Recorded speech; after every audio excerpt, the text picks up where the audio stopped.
मुझे इंतहाई अफसोस के साथ कहना पड़ा है कि दुनिया के अंदर, पूरी दुनिया के अंदर किसी जानवर ने, किसी मखलूक ने इंसान का इतना शिकार नहीं किया जितना इंसान ने इंसान का शिकार किया है। आपको इंसान ही हमेशा नजर आएगा। इंसान ने इंसान को जंगों में मारा, इंसान ने इंसान को मोहब्बतों में मारा, रिश्तों में मारा, धोखे में मारा। ये इंसान के इतने रंग है ना, ये इतने रंग बदलता है कि दुनिया में कोई ऐसी मखलूक नहीं है जो इतने रंग बदल सकती हो।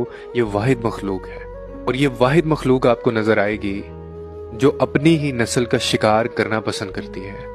कभी आपको ये रिश्तों के रूप में नजर आएगा, कभी आपको ये मोहब्बतों के रूप में नजर आएगा, कभी आपको ये बहन भाइयों के रूप में नजर आएगा, और कभी दोस्त के रूप में नजर आएगा। भेस बदल बदल के ये आपके सामने आएगा। और इस इंसान ने सब कुछ बन के रहना सीखा, लेकिन अफसोस कि ये इंसान ना बन पाया। एक शेर है कि कितना आसान है जाहिर में वजू से रहना, और कितना दुश्वार है बातिन को नमाजी रखना। मैं इसको भी एक्सप्लेन करता हूँ अगर आपको ये समझ आ गई। और जिस इंसान को ये बात समझ आ गई ना, वो फिर ये समझ ले कि ये 100 बातों की एक बात, ये ऐसा नुक्ता जो आपकी जिंदगी का रुख बदल सकता है। आप इस दुनिया में भी और आगे भी आप सुरखरू हैं अगर ये आपको समझ। यानी बंदा अगर इस एक चीज को थाम ले कि असल जो इम्तिहान है ना, वो इंसान के दिल का है, उसकी नीयत का है, उसके बातिन का है अल्लाह के सामने। यानी वो कैसा है।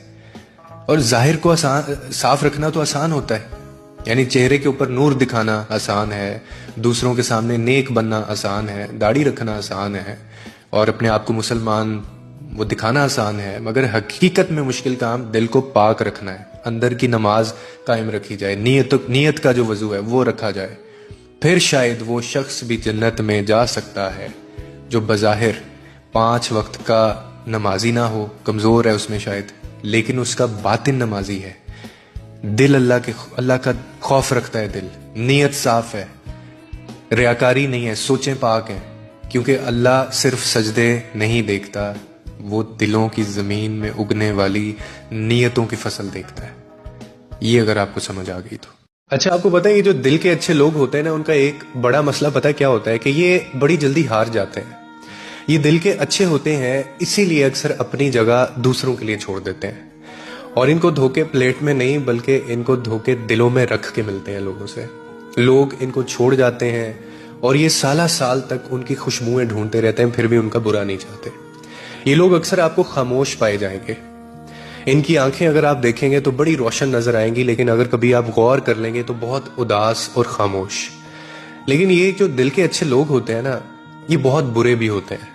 क्यों बुरे होते हैं? क्योंकि लोग इनके साथ जो भी खेल खेलें, ये उसमें से कुछ ना कुछ अच्छा ढूंढ लेते हैं, और ये सोचते रहते हैं कि शायद यही इनके लिए ठीक था। लेकिन ये बहुत वफादार चीज होते हैं, लेकिन कदर इनकी कोई नहीं करता। सवाल ये पैदा होता है कि और क्या आपने कभी सोचा कि ये जो दिल के अच्छे लोग होते हैं ऐसे होते क्यों हैं? मैं आपको बताता हूं। क्योंकि ये हर दुख को खामोशी से सह लेते हैं, क्योंकि ये हर धोखे के बाद भी लोगों को माफ कर देते हैं। और उसकी वजह ये होती है कि इनके दिल में मोहब्बत जो होती है ना, वो बहुत गहराई से होती है। यानी वो जानते हैं कि नफरत और बदले से कुछ हासिल नहीं होगा, बदला लेने से कुछ हासिल नहीं होगा। वो ये भी जानते हैं कि दुनिया में सबसे बड़ी ताकत अगर कोई है तो वो मोहब्बत है, और वो इसी ताकत को अपने अंदर समोए हुए होते हैं। ये सच है कि इनके साथ नाइंसाफी होती है, लोग इनकी मोहब्बत को कमजोरी समझते हैं, धोखा देते हैं इनको, इनकी वफा को बेवकूफ़ी समझते हैं।